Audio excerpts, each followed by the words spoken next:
On. Welcome everyone to the April 24th Sewer Advisory Committee meeting. We're starting with the approval of the SAC minutes from January 16th. If you take a few minutes to review those. I already read them. So moved. Second. Okay. I was here then, yeah. All in favor? Aye. Aye. Any opposed? Okay. Onward to the MBR project update. So the MBR project was completed in November of last year. We're still awaiting control documents and the O&M manual. It is said to be done by the project manager for Suez Xenon and is under review before they release them to me. That sounds like it's almost ready. We Yeah. hope. Me too, me too. Storage building update? So the storage building update, we do have some good progress. The roof was completed, installed in January of this year. The roll-up door was installed also April 12th. We have selected the contractor for the drywall installation, set to begin in June. Currently, we're running electrical, and we do have the Hardy siding on site, just awaiting install. So forward progress on that. Okay. Any questions? All right. Glad the doors are on. Yes, We're it's- working on the drywall, so moving forward. Yes. So that's good. How about the CIP projects? So the 2019 CIP project, one of them was, that came up was CIP Sharples maintenance and repair. We did disassemble that and clean it, and the machine itself is in really good condition, so that will not be a cost for us this year.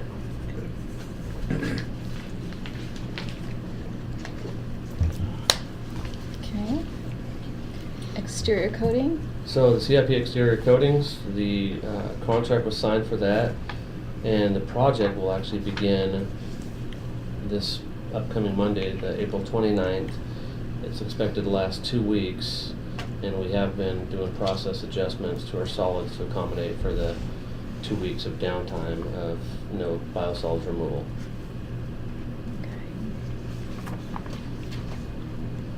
And the assessment?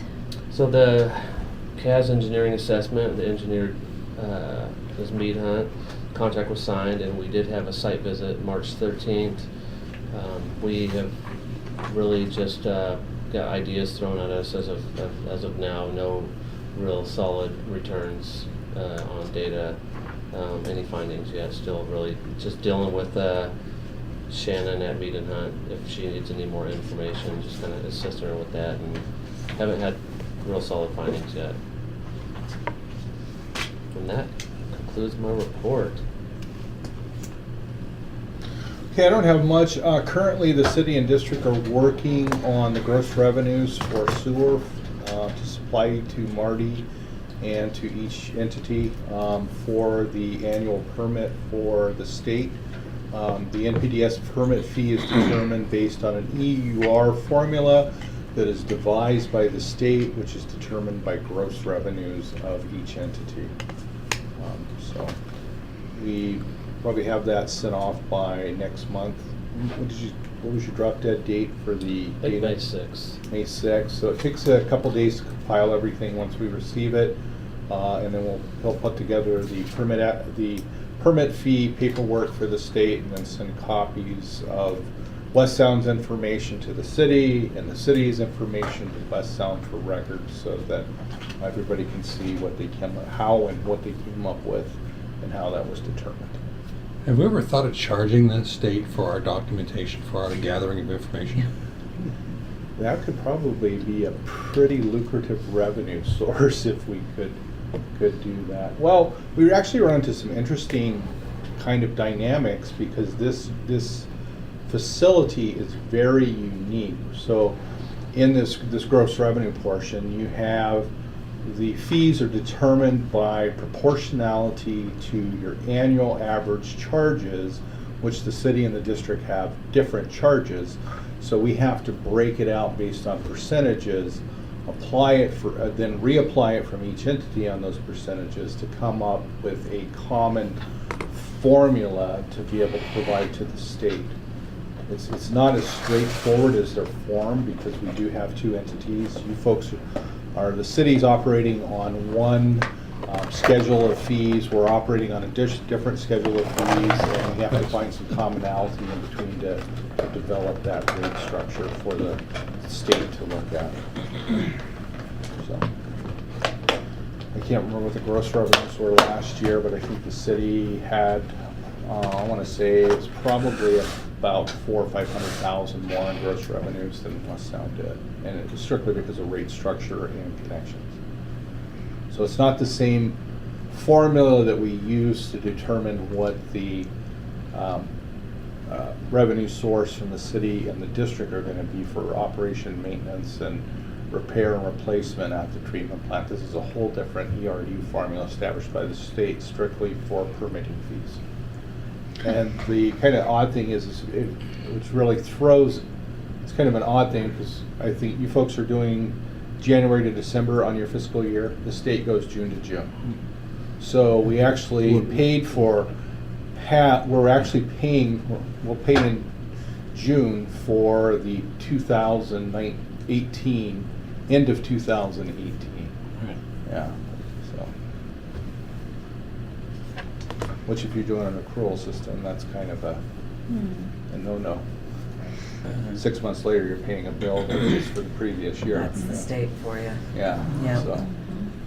You have the feds and everybody else. And that's really all I have from the district Okay.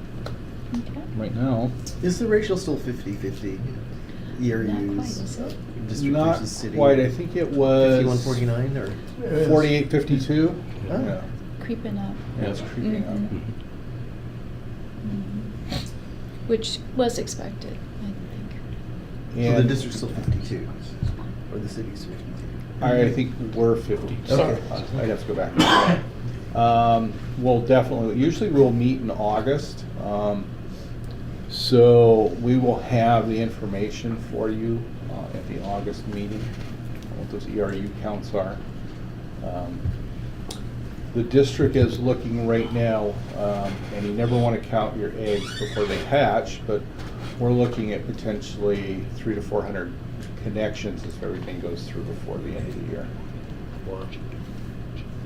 Now, this is all speculative. We'll see what people do. We've seen a surge in building and everybody coming in, and then all of a sudden it just died. But we're hoping to get that many connections, and I know there's some growth going on in the city too that I think you folks are looking for some substantial connections. It all depends on when the developers want to come in and pay those fees, though. So, You guys have any update on NPDS permitting, anything for the outfall? I know there was some discussion last meeting about that, just wanted to follow up. Not really. We had the nutrient study, and really, it hasn't gotten any further. I guess you're paying attention to the model and stuff that's out, and the only thing I've really read so far is that they potentially could put a cap on the current per treatment plant. I don't know if it's, I can't guess which way they're gonna go with it. I know everyone stayed the same across the board, or really, I'm not one of the guys that like to guess on what they're gonna do. Just try my thing and try and be proactive at it and look at different ways to continue to treat it better and look for nutrient removal in some ways. But I think as long as we stay proactive on it and yeah, so the state is coming out as of June 1st, all new permits because of the lawsuit or whatever it was that was filed with the state will be coming out and looking at more restrictive requirements on nutrient discharge. They have not really clearly defined it, and they haven't defined timelines or what's gonna be required of treatment plants. Fortunately, we just, were reissued a new permit, so we have a little bit of time, which kind of threw my whole budget spiel that I gave about putting that money away for 2035, which is when we Right. believe this was all gonna be implemented. But we're waiting to see what the first permits say, because nobody is really sure how they're gonna handle it. My understanding, it has, a lot of it has to do with how ecology interprets it. There's still some battles between the state and this group that filed against the state for it. And there's some questions regarding some of the modeling that went on, and there's still questions on how it's going to be applied.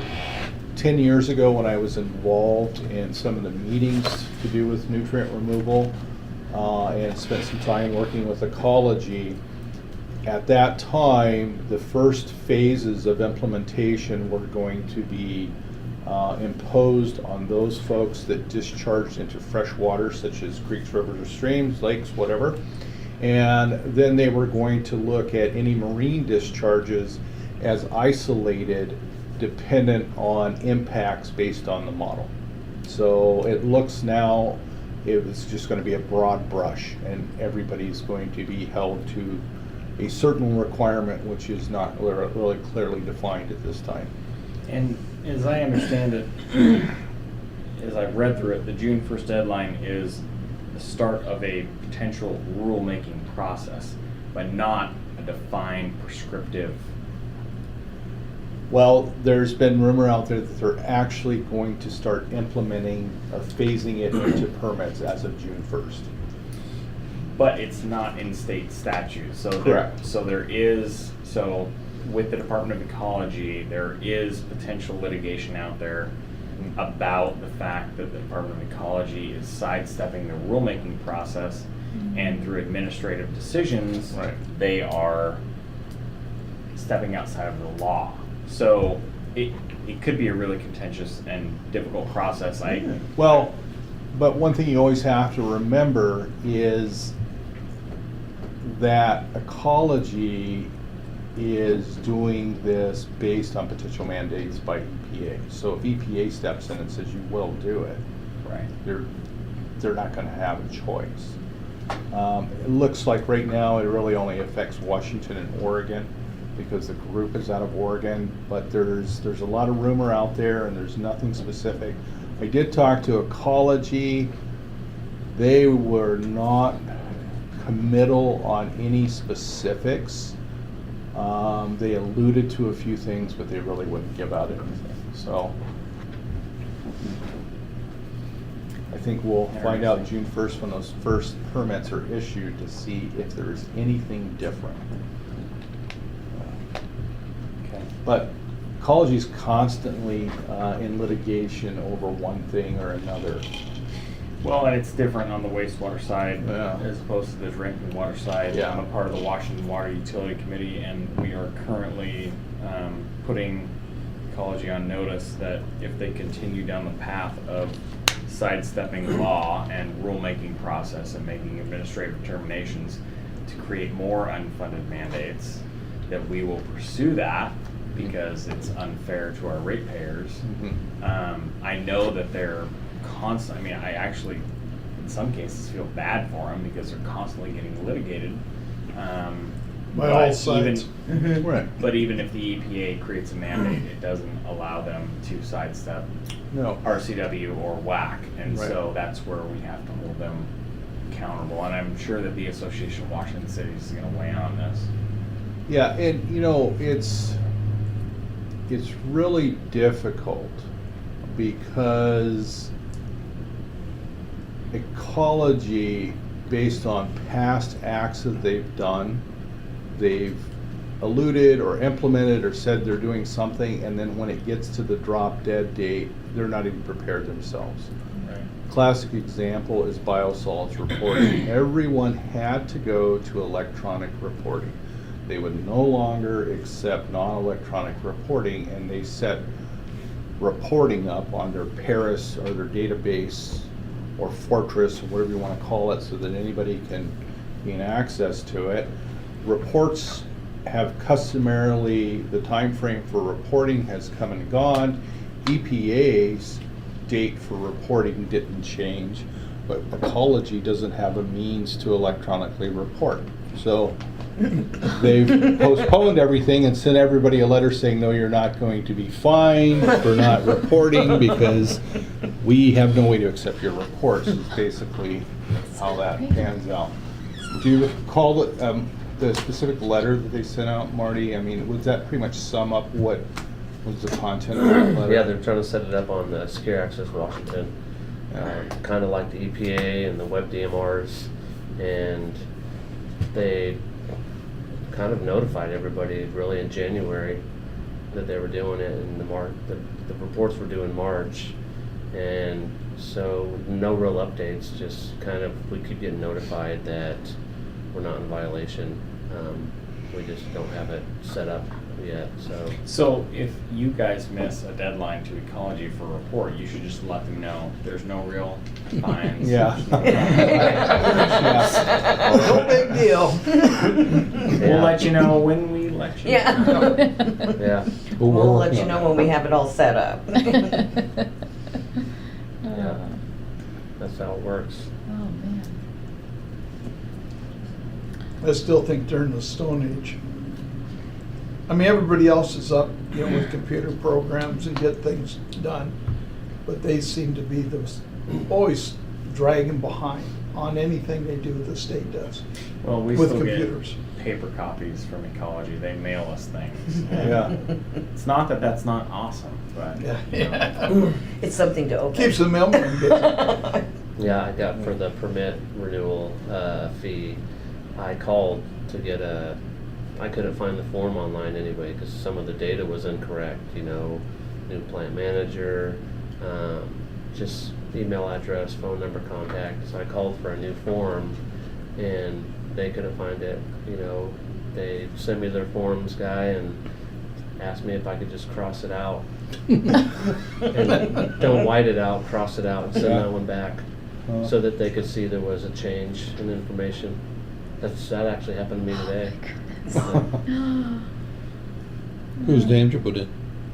I put Jerry something. Yeah, it's, when your deadline's due, it's due. When theirs is due, it's flexible. Yeah, it's flexible. All right. So you said you're meeting in August? I think it's customarily when we had a meeting was August. yes. Do we need a meeting in August?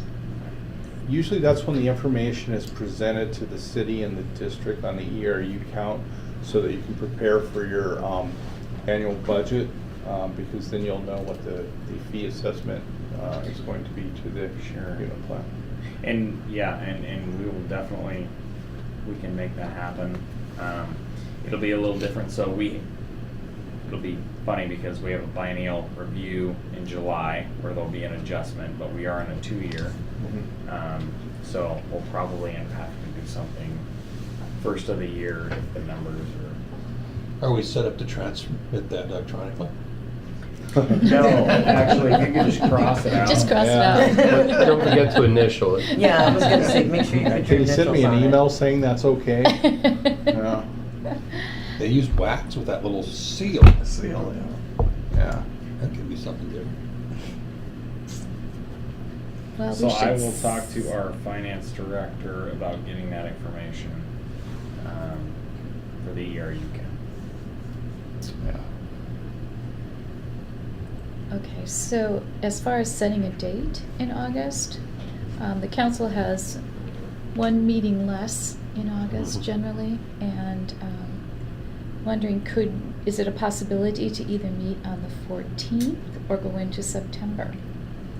It's up to the elected officials what they want to do. If you Don't folks- matter to me. If you folks have I'll one be there. meeting, 14. let's see if we can work to schedule it near your other meetings so you're not tied up the rest of the month. Well, we Yeah. have a meeting on the 13th, Okay? so Okay, so- if we could do the 14th, that would be just great. Yeah. Yeah, Sounds we'll be good to me. gone sometime in September, so Yeah. 14th would be great. Okay, Yeah. August 14th. Next date, Is that here? That would City be a Hall? City Hall, Okay. council chambers conference. Hopefully there'll be cookies. I will commit, I will commit to bringing it. Actually, that department's Is supposed to it? take care of it. Whoa. Cindy kind of gave me the evil eye. Yep. Okay, and I think, Oops. any other questions or information? You guys have any updates on the marina? Pump station. Oh, the pump station? Marina Oh, pump yeah. station. Ah. Great question. So, I don't know, we haven't had a lot of updates. We do have a contract. We have a contract with Ecology, and then we've retained RH2 to do the design. We've been working with a property owner and a developer downtown who kind of thought that maybe they would want to be doing something in the area that the pump station currently, or lift station currently resides. Kind of gave them a deadline. We said, hey, in March, or by March, we need to know, we've got a pot of money that we want to rehabilitate this lift station, and it's a great rehab project. I mean, I think it's going to achieve so many great benefits for the city and so many great benefits for the district. And that's one thing that I've really been championing, that we need to resolve certain issues, and we're all aware of those. We gave them a deadline, we gave them a couple of months, and they did what developers do, and they waited around, and talked to them about a week and a half ago and said, hey, you've been put on notice that if you want us to move this lift station, that you're going to be on the hook for the delta. We're talking about a difference of, it could be a $5 million project to rehab, could be a $10 million project to move it. And they, in the beginning, they were like, yep, that sounds great, and if we need it moved, we'll pay the difference. And here March came, and we don't have any information. So I've notified our engineer, or our engineering firm, RH2, to go ahead and proceed with the redevelopment contract and redesign that lift station. And the developer is aware that if we go through the process of rehabbing this, redeveloping this, and it needs to be moved later, or they want it to be moved later on, that they're going to pay the full cost for it to be moved. We are not going to hang this on our ratepayers because somebody couldn't make a decision. So within the past week and a half, they've been notified that we're going to rehabilitate that lift station. Part of that rehabilitation is an increase in capacity, and then just a total upgrade of pumps, controls, on-site generator. Our generator currently had an issue with its radiator, and we couldn't literally find one. We had to rebuild it. We Same one went, we we had went through yesterday. that for $17,000. We had to have one manufactured. Yeah, we had to have one manufactured, but I mean, What a bunch of money. one of the things that we've been very upfront with RH2 is that we want a coordinated effort. Once they get to a certain point in design, we ask them that they contact us and that we could work together with West Sound to look at flows. I think that they've already reached out preliminarily. Yes. Danielle Dorn. Yeah. Because realistically, this is a joint effort on certain aspects of it, right? And we don't want to do anything that's going to adversely impact you, but at the same time, we want to look for intersections where we can, maybe it's a really minimal effort to make things great for the plant, or we want to explore those alternatives. Then we also talked about controls and equipment so that we could support you if there were issues, that we had like kind of Yep. control systems so that, if we needed to in a crunch, we could basically rob Peter to pay Paul until he could get through. Yeah, Randy and I have had those conversations about, the district and the city have the unfortunate blessing of being lift station rich. It's a terrible thing to be. Terrible thing to be. And we're not going to fix this overnight. But if we coordinate over time, slowly, we can get our systems to be more compatible to the point where, hey, I got this piece of equipment that's failed, you got a spare. And so we want to have those conversations, and we are having those conversations. So it's exciting. Both entities are crazy busy, emphasis on crazy. But the short answer to the question is we are starting to move forward, and you know, the comment that I made to the design consultant was put the pedal to the metal. We need this thing redesigned right now. I don't want to have any issues moving forward, both from the city side, the district side, and our joint, you know, with the plan. So we're moving forward. One small step for South Kitsap. Well, anytime we can have stuff that is similar so that we can use it, whether it's extra pipe or whether it's controls or whatever that we can use, Yeah. makes all the sense in the world, because if we have a disaster, which sooner or later we will, Right. didn't think we were gonna have a tornado, but you know, you never know what you're gonna Yeah. get. The more we're ready as far as having stuff that we can rub stuff if we need to, or have the pipe sitting there to repair what we do have, I think is a huge plus for the community. You know, it makes total sense. I just called Randy not that long ago and said, hey, we got a pump that we can't get out of the hole, and could we get a crane truck? And West Sound stepped up. It's funny, the next week, Bremerton called us twice, because they had, I think most of you know, they had a force main issue, and they needed a place to get rid of sewer, so we took them up to McCormick. The following week, they needed a 4-inch bell joint for cast on the potable side. That's a common fitting. We had 2 of them on the show. I've told Randy before, we stock everything in our shop to repair any pipe size that we have. You guys are more than welcome to that at any time. You know, we need to look at ourselves. I mean, realistically, the Kitsap Peninsula is an island. Yep. And we need to look at ourselves as a community who provides for each other. We have more pipe than Right. we used to have. Randy did that, Working so on that's. building, Yeah. yeah. But I appreciate having, you know, you haven't given me the cash yet, but I appreciate having people like Randy with neighboring utility Come get the districts. keys, it's yours, take it. No, and it's great. It's great to have people like West Sound and Kitsap PUD, you know, Silverdale Water, and folks that really just can kind of, as a community, when we're hurting, you know. Yeah.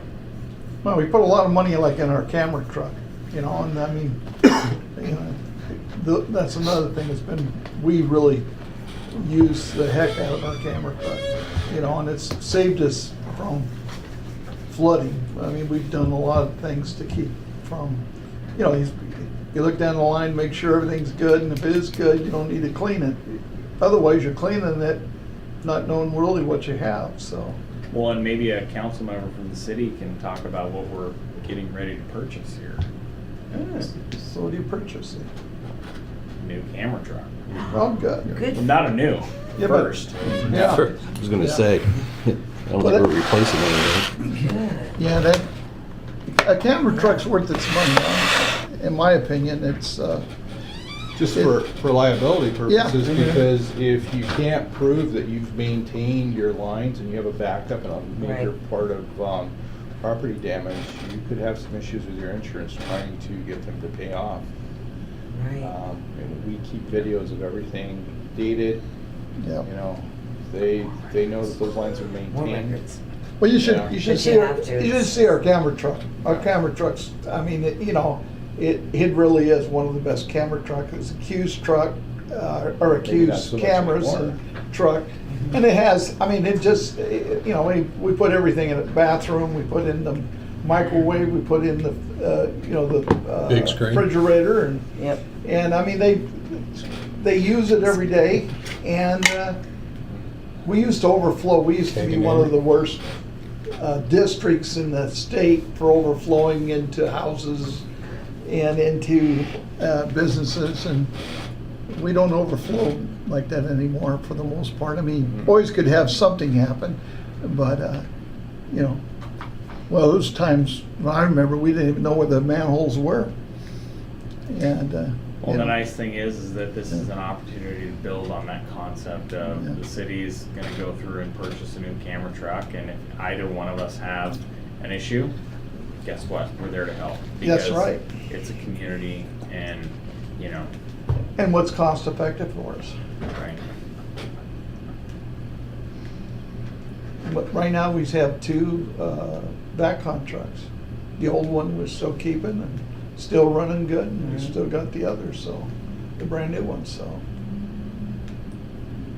We all got a lot of money sitting to maintain our systems.